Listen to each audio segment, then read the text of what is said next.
pengurus Masjid Al-Barakah, para orang tua, para sesepuh, para tokoh masyarakat. Alhamdulillah kita panjatkan puji syukur kehadirat Allah Subhanahu wa taala. Kesempatan malam hari ini kita telah diberi karunia oleh Allah Subhanahu wa taala berupa nikmat melaksanakan salat maghrib berjamaah. Mudah-mudahan ibadah maghrib kita diterima oleh Allah Subhanahu wa taala. Bapak, mari kita lanjutkan masih dalam bab sholatul jamaah, bab melaksanakan sholat berjamaah. Bismillahirrahmanirrahim. Kemudian Anas man sholla arba'ina yawman fi jamaah yudraku takbiratul ula kutiba lahu bara'atani minan nar wa bara'atun minan nifaq. Salah satu salat, keutamaan salat berjamaah, hadis riwayat Imam Turmudi dari Anas, man shalla arba'ina yawman fi jama'atin, barang siapa orang yang sholat 40 hari dalam berjamaah, yudraku at-takbiratul ula, dia temukan takbir pertama, artinya nggak ketinggalan. Kutiba lahu bara'atan, maka ditulis bagi orang itu bara'atan, terlepas atau terbebas, bara'atun minan nar, dari dua bara'ah, dari dua keadaan. Yang pertama terlepas, bara'atun minan nar, dia akan terbebas dari api neraka, wa bara'atun minan nifaq, dan terbebas dari sifat kemunafikan. Di antara keutamaan sholat berjamaah adalah orang yang berjamaah 40 hari nggak lewat. Yudraku at-takbiratul ula. Kenapa ada kalimat arba'in 40? Ini 40 hari. Kalau orang dulu kita sering dengar orang kalau tirakat, ya, pengen punya ilmu berapa hari? 40 hari. 40 hari. Ngapain? Bertapa. Ya. Ternyata 40 ini adalah angka atau hari di mana orang udah bisa terbiasa dalam berbuat sesuatu itu. Kita perhatikan Nabi Muhammad SAW sebelum turun wahyu 40 hari Nabi ada di gua apa? Gua Hiro. Ya. Lalu usia Nabi ketika menerima wahyu usia berapa tahun? 40. Ya. Artinya kalau udah di angka 40 ini udah angka mateng.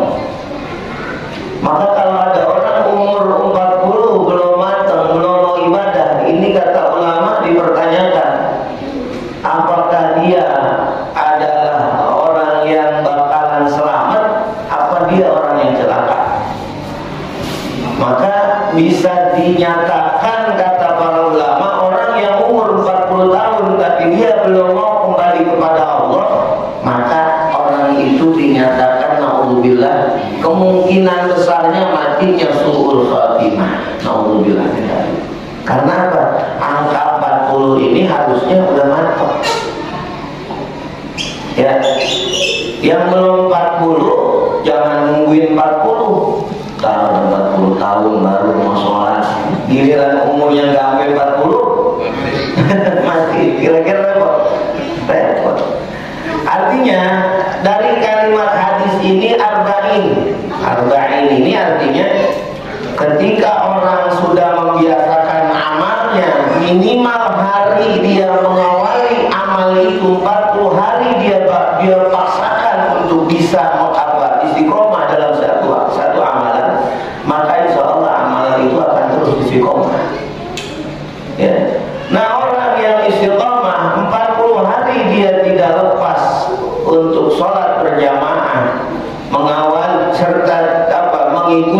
takbir pertama dalam berjamaah, maka dia orang ini dibebaskan dari api neraka dan dibebaskan dari sifat kemunafikan. Karena apa? Karena kalau masih ada sifat munafik dalam jiwa kita, adalah perkara sulit untuk bisa senantiasa istiqomah ibadah kepada Allah Subhanahu wa taala. Maka kita alhamdulillah di antara orang-orang yang oleh Allah dipilih, ya, dalam hatinya ada mu'allaqah, ada alaqah, ada hubungan ke masjid, ada hubungan buat ibadah, fokus berjamaah, maka itu bisa dinyatakan orang itu hilang sifat kemunafikannya. Ya. Kok ada orang yang ibadahnya rajin tapi masih jahat sama orang? Nah, berarti ibadahnya ini belum murni. Dia tujuannya bukan apa? Bukan lillah. Tujuannya ada tujuan lain. Kan inna sholata tanha 'anil fahsya'i wal munkar. Salat itu, ya, tanha, mencegah 'anil fahsya, dari berbuat fahisyah, berbuat apa? Berbuat hal yang buruk, wal munkar, dan berbuat perbuatan yang dosa. Nah ini orang yang sholat tercegah dari itu. Kenapa? Karena dia sudah betul-betul sholatnya dijadikan media untuk dia untuk bisa mendekatkan diri kepada Allah dan berhindar dari perbuatan dosa. Nah itu,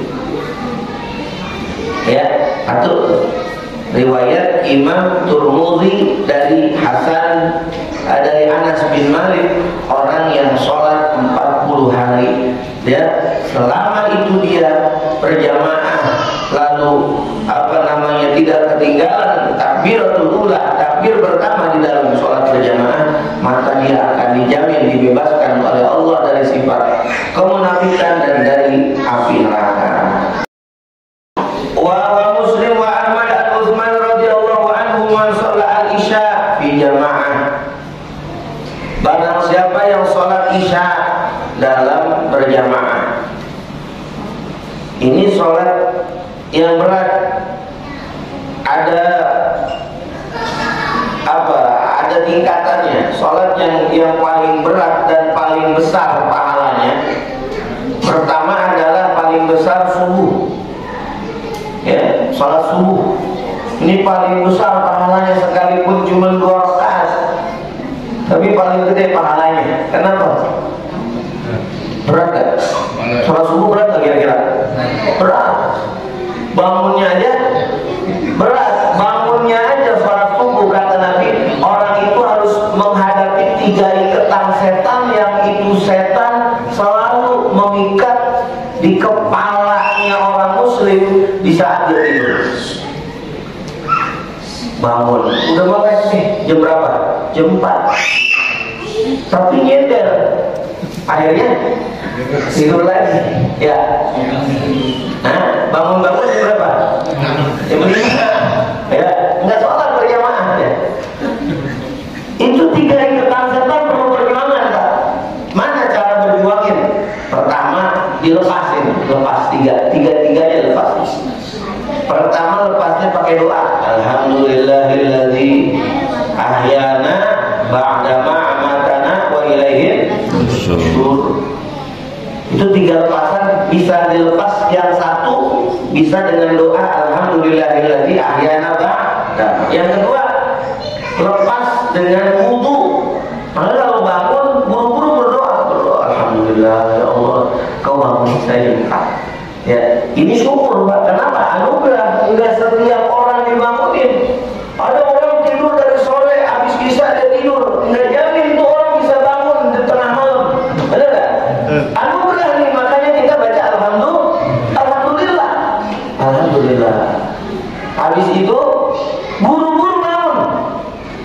Ya, buru-buru bangun. Kalau malas berat tuh bangun, sambil baca la haula wala quwwata illa billah. Bangun. Ngapain? Wudu. bukan nyari nasi. Lapar nih bangun ya.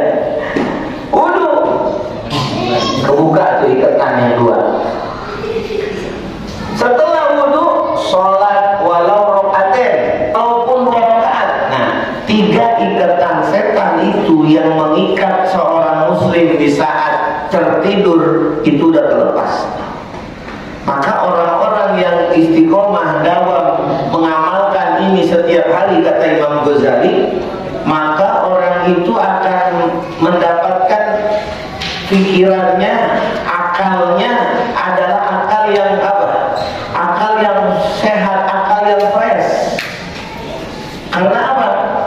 Karena yang bikin mumet pikiran, orang itu bangun nggak ada ibadah, bangun dalam keadaan masih diikat setan nih, talinya masih ada. Setiap hari bangun begitu, nggak ngurusin masalah ibadah sholat subuh, nggak. Tiap hari dia begitu. Boleh jadi orangnya fresh karena dia apa? Pakai make up, tetapi bisa jadi pikirannya, hatinya nggak akan pernah dapat ketenangan. Karena apa? Masih ada ikatan ini yang bikin berat manusia. Kata para ulama begitu. Kata Imam Ghazali dalam Bidayatul Hidayah, itu diantara kunci di mana kalau kita pengen seharian dalam keadaan fresh, pikiran kita sehat, kita akan mendapatkan hati yang lapang. Bangun pagi, baca doa, wudu, sholat 2 rakaat. Udah, insya Allah. Itu Imam Ghazali yang ngasih resep itu. Nah, berat sholat subuh ya. Yang kedua, sholat yang paling berat itu, yang tingkatan paling berat adalah sholatul isya. Sholat isya. Orang kalau udah sholat isya, pulang kerja, dari kerjaan belum sholat, kira-kira yang ada nih habis nyampe rumah apa ya? Kepikiran gak di sholat?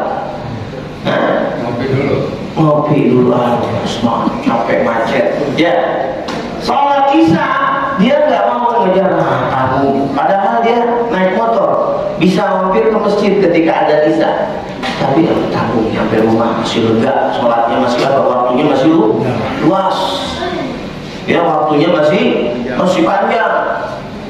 Nah, maka berat yang isya. Yang ketiga, sholat asar. Nah, tingkatan yang paling berat sholat asar. Karena Allah bersumpah, wal asri innal insana lafi khusr. Orang di waktu asar ini waktu dimana orang pengen santai-santai. Ya, makanya banyak yang apa? Banyak yang tidak menggunakan waktu asar dengan sebaik-baiknya. Habis asar adalah maghrib. Ya, zuhur yang paling berat. Zuhur baru terakhir maghrib.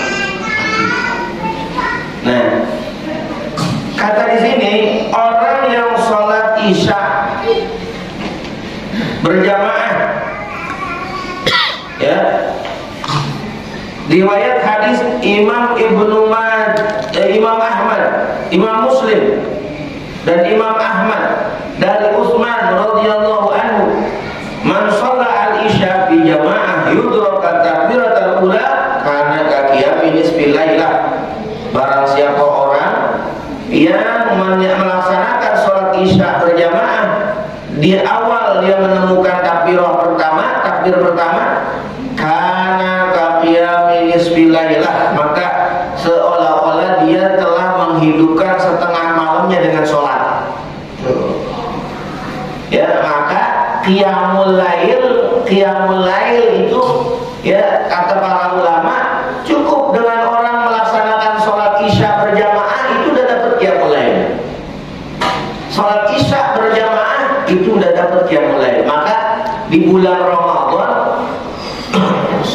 man qoma Ramadana, orang yang qiyamul lail di malam Ramadan, kata para ulama, mengambil ringannya orang yang menghidupkan malam Ramadan, paling enggak dia hidupkan, dia enggak tinggal sholat berjamaah isya sama sholat berjamaah subuh. Ya, itu udah termasuk orang yang qiyam Ramadan. Ya,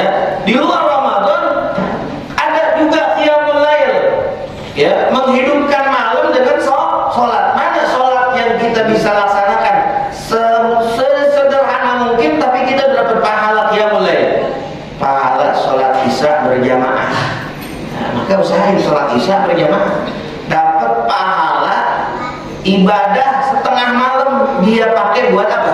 Qiyamul lail, dia pakai buat sholat sunnah setengah malam. Ya. Berarti berapa jam?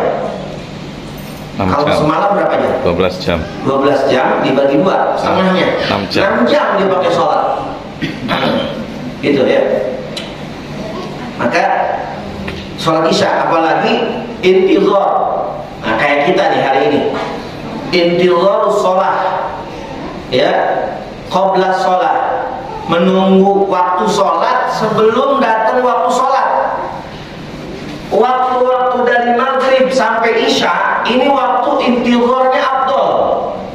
Maka lihat Pak, perhatikan orang tua dulu yang namanya dia udah maghrib masuk ke dalam masjid itu udah gak keluar lagi, ntar keluar sholat isya. Ada gak pernah ngalamin orang tua yang punya begitu? Banyak orang dulu kayak gitu masalahnya. Dia kan udah di kampung dulu, jangan di kampung, di Bekasi juga banyak dulu. Ya, itu kan udah masuk maghrib, dia isya baru pulang, sholat isya selesai baru pulang. Karena apa? Ini waktu dimana dipakai buat utama buat ibadah. Karena orang banyak yang lalai di waktu itu. Dan ibadah di waktu ini nih, antara maghrib sama isya, ini ibadah yang berat dan berbesar pahalanya dari Allah Subhanahu wa Ta'ala. Ya, itu. Jadi dapat pahalanya apa? Ya, setengah malam dia pakai untuk sholat. Wa man shalla as-subha fi jamaah, barang siapa yang sholat subuh berjamaah, faka'an nama sholat al-lail kullahu, seolah-olah dia sholat semalaman full. Maka Sayyidina Umar bin Khattab, ketika ada seorang sahabat dari Sayyidina Umar, ya nggak kelihatan sholat subuh nih sama Sayyidina Umar, ditanyain. Di sini siapa yang suka nanyain? Kalau nggak ada jamaah yang ini kira-kira mana nih jamaah nggak ada di si fulan? Ada nggak Pak Soleh yang nanyain? Pak Soleh. Misalnya Pak Soleh ini nggak ada sholat nih, oh ya mana nih Pak Soleh? Ini ditanyain Pak di zaman dulu mah. Kita juga begitu nih. Jamaah nih sebulan biasa di sini dia sholat, ini udah nggak ada di 2 hari, kemana? Tanyain tuh sama DKM. Oh lagi sakit, tengokin. Ini zaman Nabi Muhammad kayak gitu. Di zaman Sayyidina Umar dilanjutin. Dikatakan di sini, tuh Sayyidina Umar radhiyallahu anhu melihat faqada Sulaiman bin Abi Jasmah, nggak ngelihat Sulaiman bin Abi Jasmah sholat subuh, nggak ada dia sholat subuh. Langsung disamperin, selesai sholat subuh langsung ke rumahnya, ditanyain ke ibunya, kemana Muhammad, kemana Abi Jasmah, Sulaiman bin Abi Jasmah. Kata ibunya, ya Rasulullah, innahu bata yusolli fa ghalabathu ainahu. Ini Sulaiman sholat tahajud semalaman sehingga fa ghalabathu ainahu, sehingga ngantuk, ketiduran. Ya, makanya dia nggak ada sholat subuh. Apa jawab Sayyidina Umar? La an ashhadu as-sholata subhi fi jamaah, kata Sayyidina Umar, sungguh menyaksikan aku sholat subuh berjamaah ahabbu ilayya min an aquma lailah, itu lebih aku cintai daripada orang sholat dari tengah malam sampai tiba waktu subuh. Maka nggak ada lagi ibadah yang paling utama, udah sholat berjamaah. Nggak bayar nggak kira-kira? Nggak bayar. Jangan makin mikirin pengen umroh, pengen haji, kalau urusan sholat berjamaah kita masih sia-siain. Percuma, karena pulang haji, pulang umroh begitu-gitu juga. Haji umroh berapa hari sih? Paling 9 hari, 7 hari di sono. Bisa nggak menciptakan pribadi orang yang bisa istiqomah? Bisa. Tetap aja kalau awalnya dia sebelum berangkat nggak bisa nggak istiqomah, entar pulang begitu-gitu juga. silakan kalau punya uang. Yang nggak punya duit, yang nggak punya uang, jangan pakai punya pikiran gue pengen umroh, pengen ini, pengen haji. Nggak usah. Yang nggak bayar aja tuh banyak apa? Sholat berjamaah gede pahalanya. Ya. Maka usahain, mudah-mudahan kita dikasih istiqomah, bisa sholat berjamaah. Baik semua sholat ataupun sholat yang ini dua-duanya ini sholat kita ada di rumahnya. Sholat subuh masih di rumah nggak? Masih. Jangan makai mikirin kesiangan kerja. Udah kita apa? Kita serahin fawattu amri ilallah. Saya lebih duluin Allah, ya, ketimbang saya kesiangan. Nanti mudah-mudahan Allah kasih jalan. Mudah-mudahan bos saya dibuka hatinya sehingga hatinya dia bisa apa? Maafin kesalahan saya di kantor. Boleh. Ya, ibadah dulu. Ya, man hazinan, man siapa orang hazinan fi subhi ala umuri dunia, barang siapa yang bingung urusan dunia di pagi hari, maka dia dalam pagi itu telah mengatakan bahwa Allah adalah telah murka, bahwa Allah telah murka kepada dirinya. Gitu orang itu. Jadi udah pagi-pagi ibadah, Allahu Akbar, sholat subuh, ya. Insyaallah pahalanya gede, juga akan ada dampak bagi kehidupan kita dan bagi ketenangan jiwa kita. Kan intinya begitu Pak. Orang itu kan nyarinya apa? Bahagia, tenang, senang, bahagia. Kenapa orang enggak? Kenapa kalau orang libur kerja dia pengen nyari apa? Santai. Represi. Benar, pengen santai Pak. Kalau libur kerja pengen apa ya? Pengennya santai.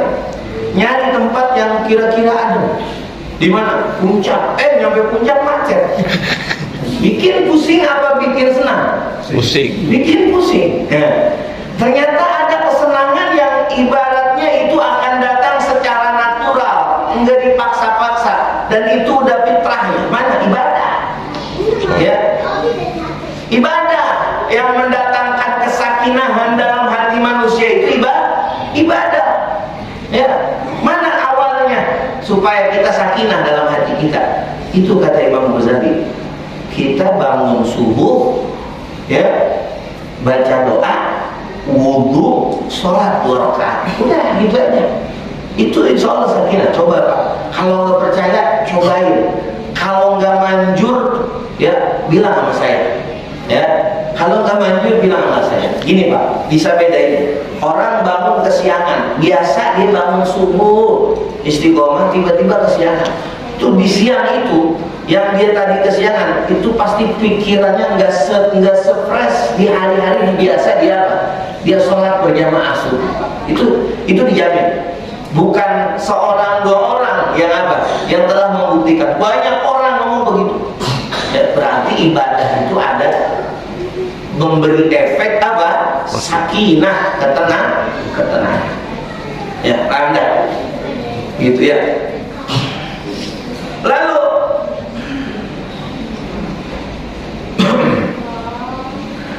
ada lagi orang sahabat, riwayat dari Abu Dawud, hadis Imam Abu Dawud dari Ibnu Ummi Maktum. Ibnu Ummi Maktum ini annahu atan Nabiyya sallallahu alaihi wasallam faqala ya Rasulullah innal Madinah katsiratul hawa was-siba wa ana dharirul basar syasi'ud dar.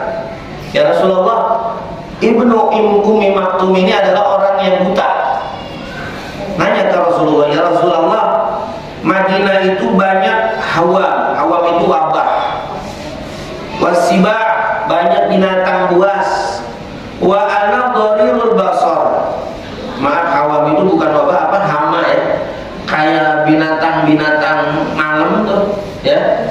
Yang bikin hama-hama padang pasir yang ketika orang injek bisa jadi apa? Bisa jadi bahaya. Wa ana dharirul basar, kata Ummi Maktum, saya ini mata saya sakit. Syasi'ud dar, rumah saya jauh.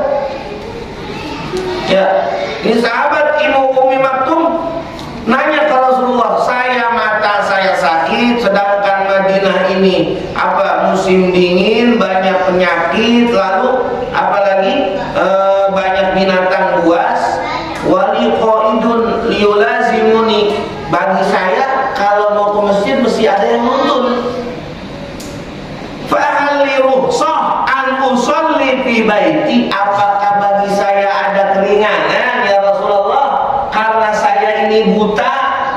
ya ada nggak keringanan buat saya buat nggak ke masjid sholat berjamaah?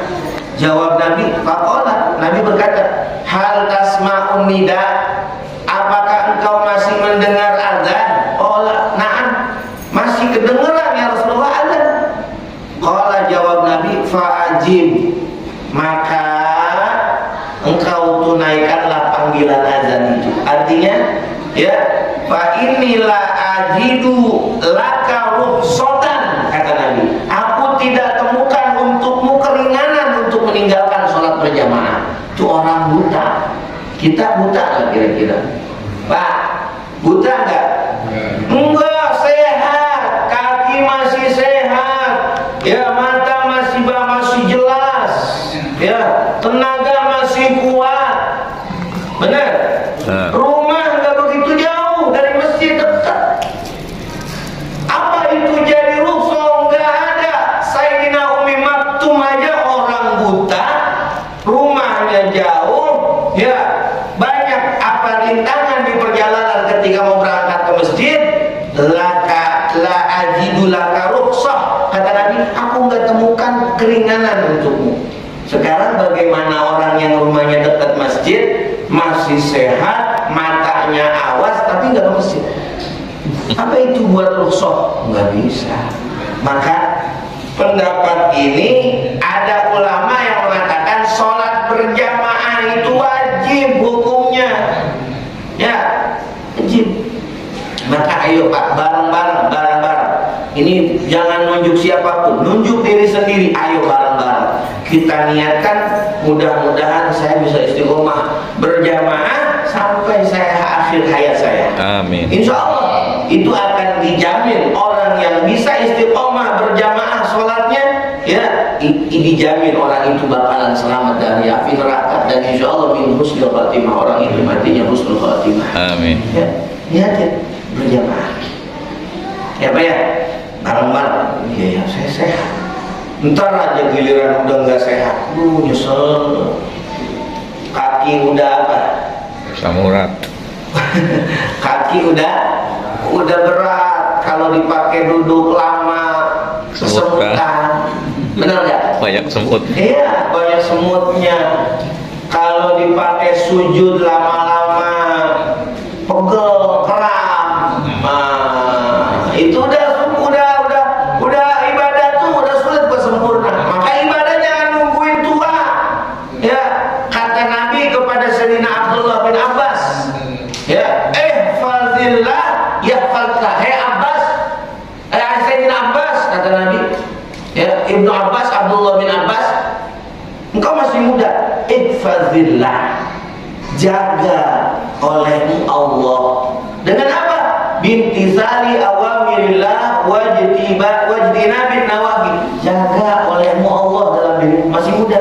Nanti yahfazka, Allah akan jaga dirimu. Ini ulama Pak, dalam menjelaskan hadis itu, ihfazillah yahfazka, kan ada tuh di arba'in ya.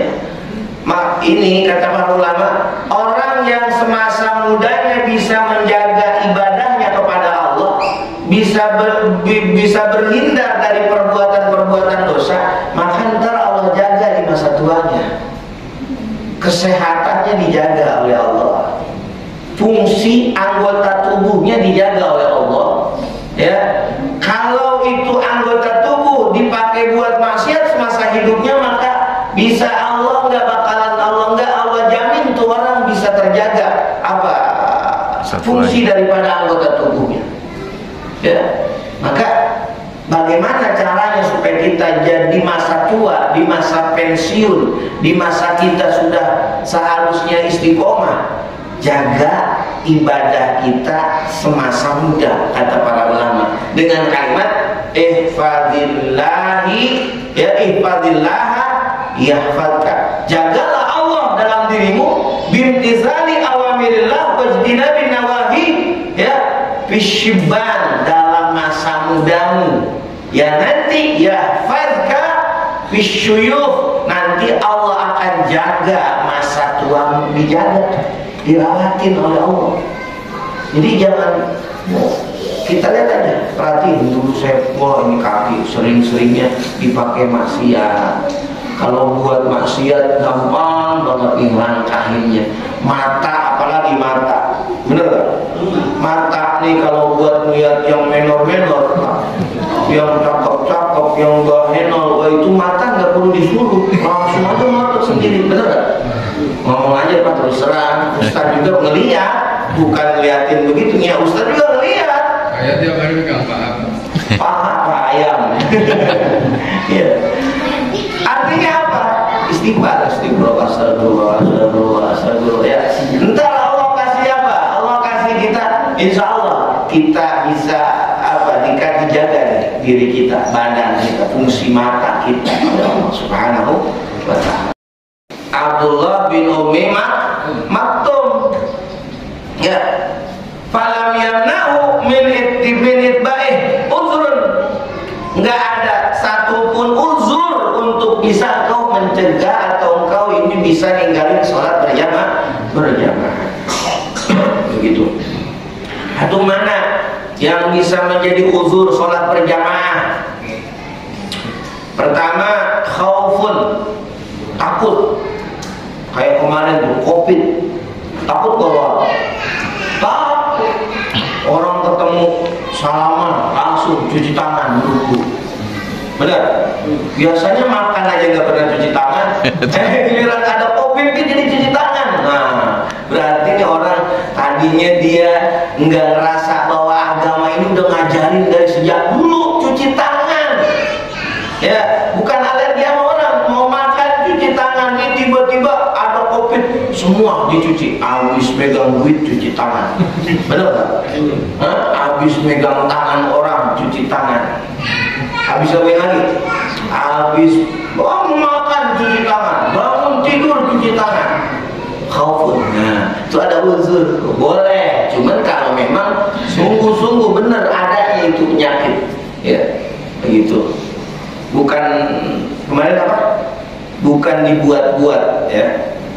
Atau khauf au maradun, atau sakit yang sekira ya bisa meninggalkan sholat berjamaah, nggak bisa bangun, ya udah cukup sholat di rumah. Atau sakit yang ada membawa najis, gambaran orang sakit salsun, ya, dalam fikih itu orang yang sakit punya penyakit buang air kecil terus menerus, apa namanya? Beser, ya. Itu penyakit beser. Jangan sampai ninggalin sholat. Ya, saya beser. Nah, berarti saya sholat dalam keadaan bawa najis. Iya, boleh. Karena uzur. Ya, dalam keadaan sholat bawa najis pakai pempes.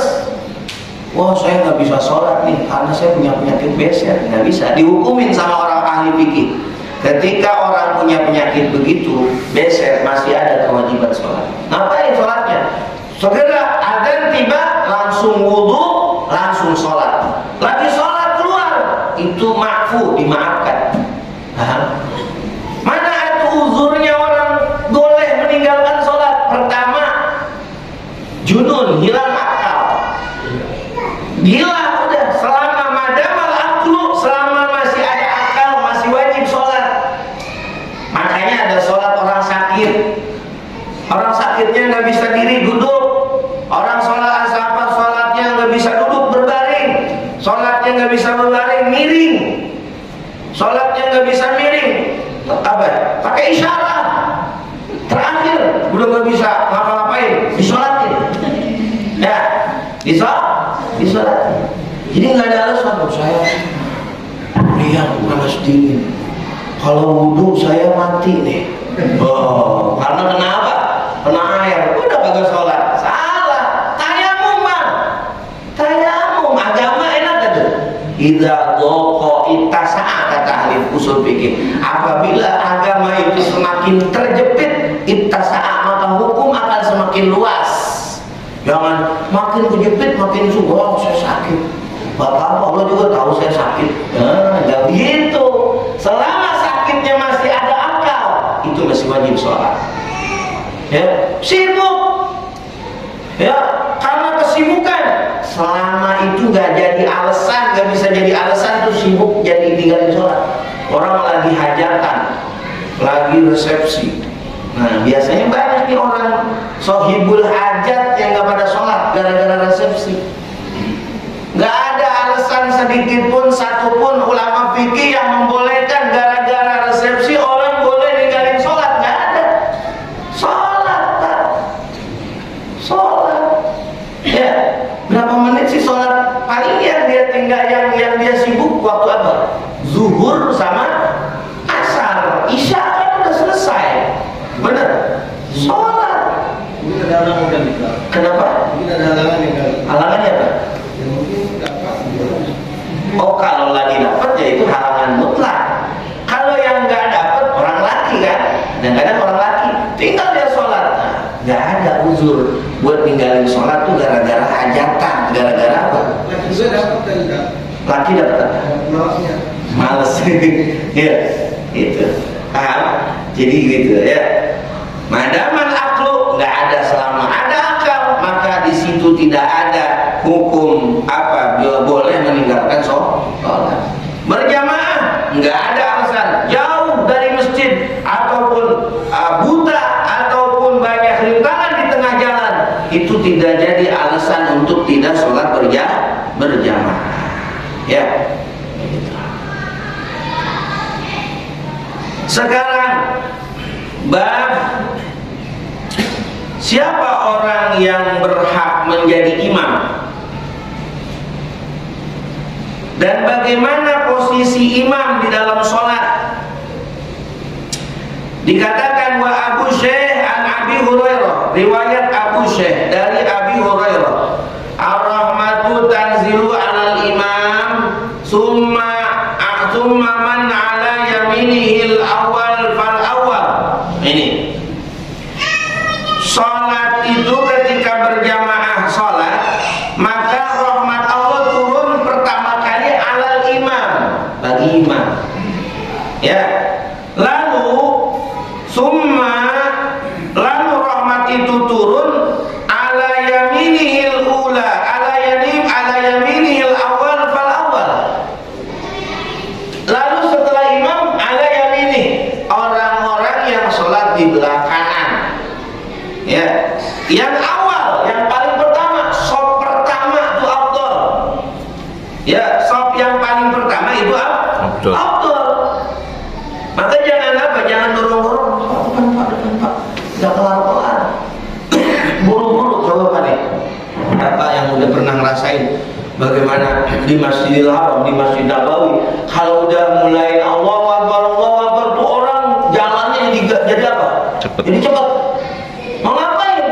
Pengen dapat sop awal, ya, pengen dapat sop pertama itu di depan. Karena apa? Beda derajat sop pertama dengan sop kedua. Ya, kayak sholat Jumat. Kadang-kadang orang sholat Jumat pengennya ngapain? Nyampe masjid ngapain? Nyari senderan, ya. Nyari apa? Nyari senderan, bukan nyari sop pertama. Padahal sop pertama masih kosong, nyari pojokan.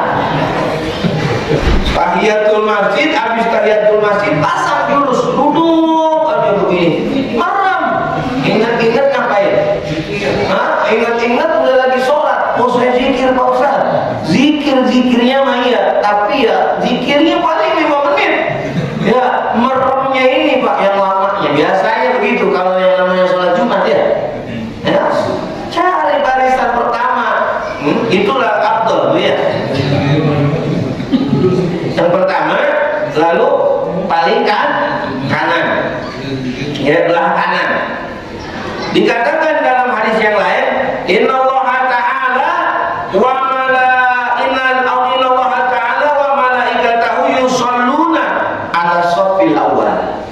Allah dan malaikat yusholluna ini memberi rahmat Allah kepada mereka, orang-orang yang ada di shaf pertama barisan sholat.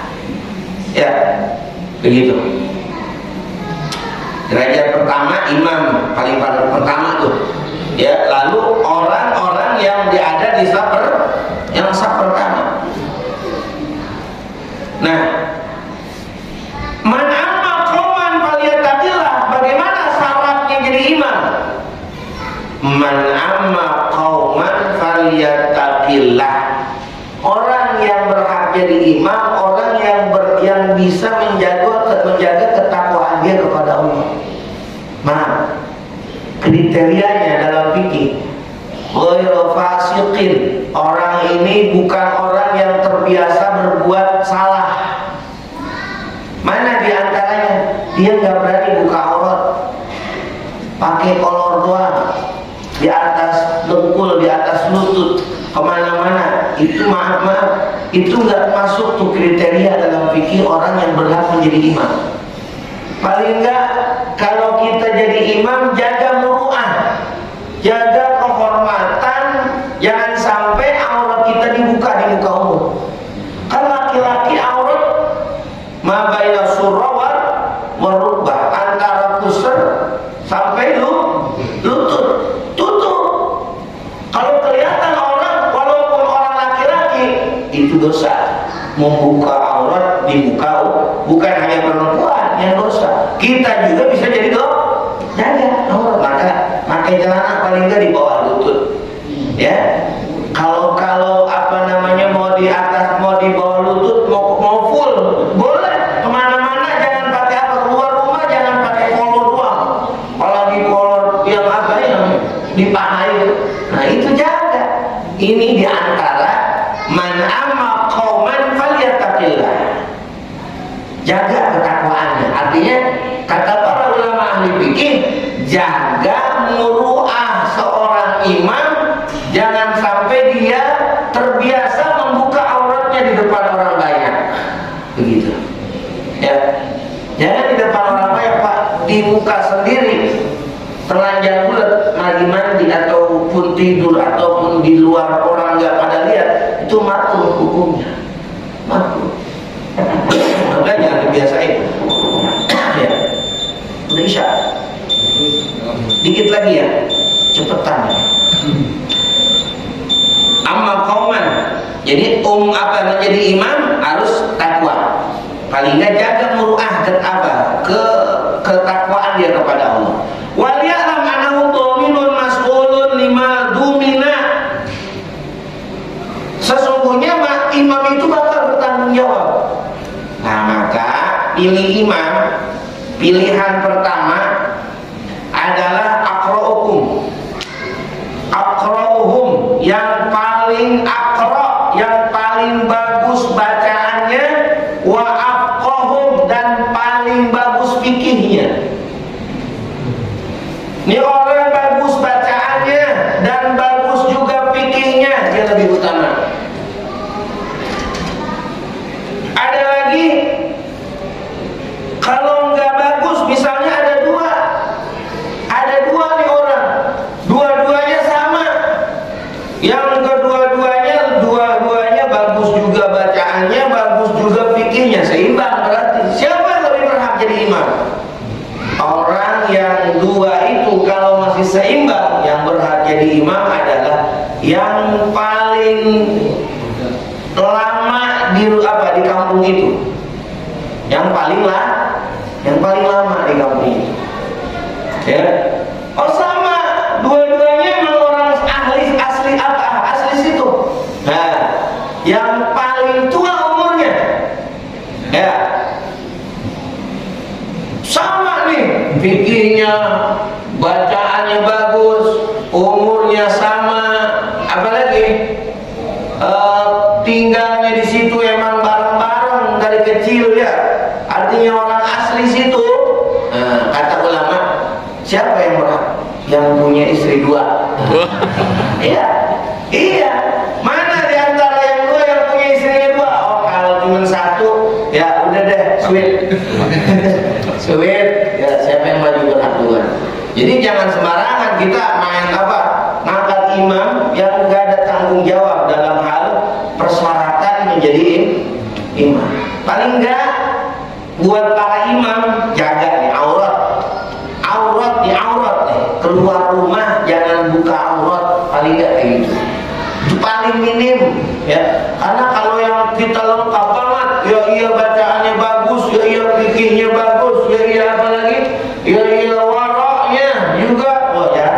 Paling enggak jaga muru'ah, jaga kehormatan, ittaqillah, jaga ketakwaan kita, paling nggak kayak gitu. Ya buat para imam nih ya biar apa? Biar kita jaga muruah sebagai seorang imam, begitu. Ya, maka ya di dalam riwayat ini dikatakan an Ibnu Mas'ud ya ummul qaum aqra'uhum li kitabillah, yang paling aqra, bagus bacaannya. Fa in kanu fil qira'ah sawa fa a'lamuhum bis sunnah. Kalau masih sama bacaannya lebih bagus, dua-duanya bagus, fa a'lamuhum bis sunnah, yang paling paham masalah sunnah. Ya, dan seterusnya ya. Maka di sini ditutup dengan bagaimana apa syarat menjadi orang yang antara syarat berjamaah si imam dan makmum. Ya, syaratnya imam, bagaimana syaratnya makmum? Kalau syaratnya makmum paling tidak dia paham ya bagaimana mana yang wajib, mana yang sunnah, mana yang makruh, mana yang menjadi apa namanya batal dalam sholatnya. Baik imam ataupun makmum itu mesti paham. Karena apa? Karena nanti bisa mempengaruhi sholatnya. Ya, ada yang mana namanya sunnahnya muakkad atau sunnah yang mesti bisa yang mesti dilaksanakan dan sunnah diganti pakai sujud sahwi. Ada yang sunnahnya hanya sunnah biasa yang kalaupun nggak ada wajib, itu paling nggak begitu. Ya, itu ya dalam bab berjamaah. Cukup mungkin ya bab berjamaah secara fadilah, hukum-hukum dan bagaimana derajat masing-masing sholat yang lebih afdal dilaksanakan dengan cara berjamaah. Cukup apa? Masih ada? Silakan yang mau bertanya beberapa menit. Ya Pak, saya bertanya, bagikan sholat tengah malam. Bagaimana kalau ditambah dengan sholat malam pulang? Ya, sholat isya berjamaah itu pahalanya dapat pahala sholat setengah malam. Jadi bagaimana kalau ditambah dengan tahajud? Wah, itu lebih afdal lagi. Jadi jangan bikin alasan gini, gara-gara kita udah sholat isya malah kita nggak mau tahajud di malam hari. Saya kan dapat pahala sholat setengah malam ya. Apa? Itu bukan alasan buat tinggalin sholat tahajud ya. Itu sholat malam, qiyamul lail kan. Kalau qiyamul lail sama tahajud bedanya tipis Pak. Qiyamul lail sholat di malam hari, ini isya yang enggak mesti didahuluin tidur, itu namanya qiyamul lail. Kalian terawih, kita terawih kan biasanya habis sholat isya kan langsung tidur, nggak tidur dulu, itu qiyamul lail. Kalau tahajud duluin dulu tidurnya. Jadi bukan alasan nih Pak Soleh buat tinggalin sholat tahajud, karena dia udah dapat pahala setengah malam dipakai untuk sholat.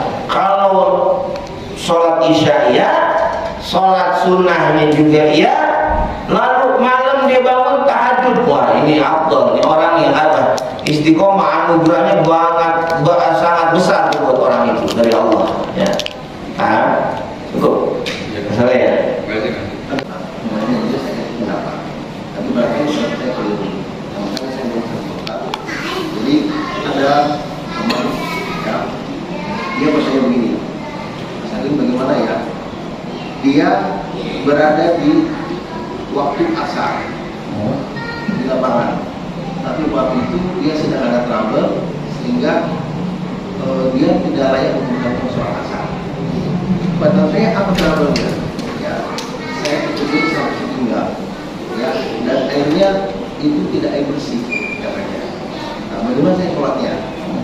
Sementara saya di sekitar itu mau pinjam sarung tidak memungkinkan. Ya. Kalau saya tayamum, tapi keadaan saya kan tidak bersih. Terus dia hilang asar dan maghrib. Saya bilang nanti kalau kamu pisah, gantikan semua. Tapi niatnya dari waktu asar. Ya. Itu berapa saya mohon saran ya. Itu dalam keadaan seperti itu yang nggak memungkinkan untuk sholat dengan apapun cara, nggak mungkin itu. Bisa tayamum nggak bisa karena najis, mau wudhu juga nggak bisa ya, karena nggak ada pakaian buat cadangan seperti itu. Maka ulama di saat terdesak dalam keadaan seperti tadi, ada namanya sholat lihurmatil wakti. Kayaknya saya udah pernah bahas. Lihurmatil wakti. Jadi sholat asar sama sholat maghrib tadi dalam keadaan trouble, dia nggak bisa untuk melaksanakan sholat dengan sempurna. Sholat dalam keadaan dia seperti itu, paham? Dalam keadaan dia bawa najis, dengan pakaian kotor, dengan wudhu seadanya, ya. Nanti setelah selesai dia pulang ke rumah dalam keadaan suci, tetap wajib qadha. Apa fungsinya sholat dihormatil waktu?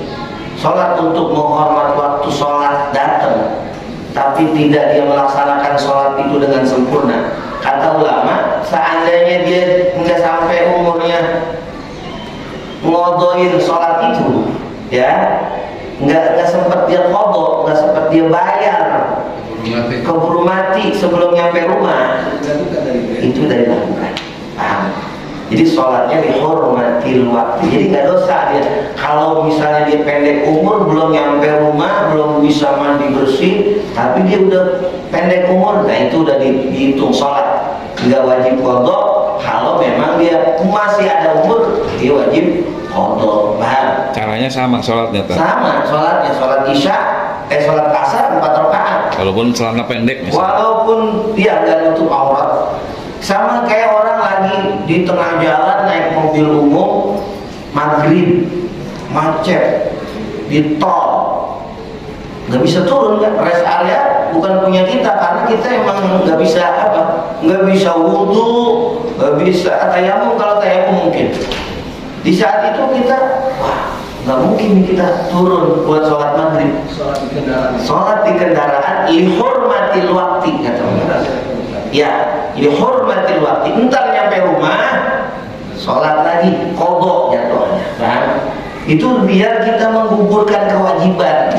Kalau kita kan nggak bisa jamin nyampe rumah masih ada nyawa apa enggak. Bukan dijamak ya, Ustaz? Enggak. Enggak boleh. Karena enggak termasuk, enggak ada syarat buat menjamak sholat. Karena dijamak aja. Enggak masuk. Setelah isya nanti sebelum isya, yang diturunkan tetap urutan asar maghrib isya atau isya dulu dia? Isya dulu. Isya dulu kan? Ya. Isya dulu baru qadha. Begitu. Paham ya? Cukup. Cukup ya. Insyaallah mudah-mudahan ada manfaatnya. Subhanakallahumma wa bihamdika, asyhadu an la ilaha illa anta, astaghfiruka wa atubu ilaik. Rabbi fa'alna bima 'allamtana, rabbi 'allimna alladhi yanfa'una, rabbi faqihna faqih lana wa qarrabati lana fi dinina, rabbana atina fid dunya hasanah wa fil akhirati hasanah wa qina adzabannar. Walhamdulillahi rabbil alamin. Assalamualaikum warahmatullahi wabarakatuh.